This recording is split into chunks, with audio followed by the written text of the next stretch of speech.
Today, I'm going to teach you how to hide and unhide elements on your Webflow website.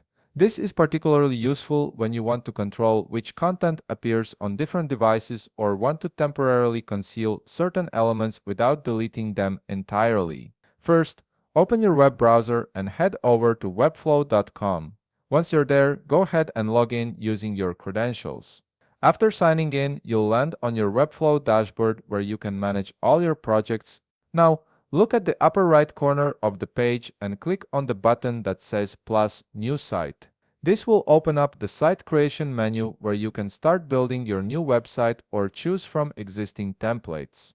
Next, select Template from the options presented. You'll see a variety of templates available for different purposes.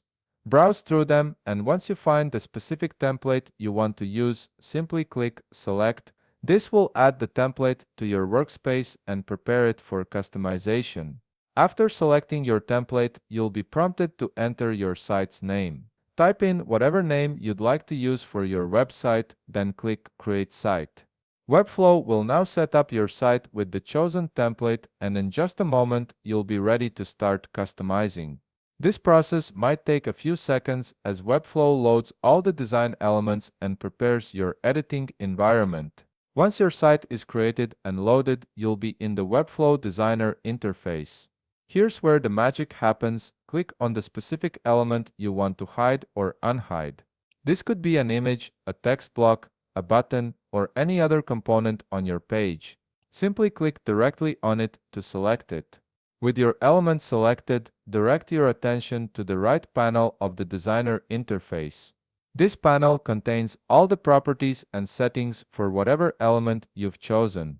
Navigate to the Settings section within this panel. You'll find various options here that control how your element behaves and appears. Look for the option labeled Visibility. This is the key setting that determines whether your element will be shown or hidden on your website. Click on Visibility and you'll see a drop-down menu with two options, Visible or Hidden. Choose Visible if you want the element to appear on your site, or select Hidden if you want to conceal it. The change takes effect immediately, so you can preview how your page looks with the element shown or hidden. And there you have it, you've successfully learned how to control the visibility of elements on your Webflow website. This simple toggle gives you powerful control over your site's content without having to delete anything permanently.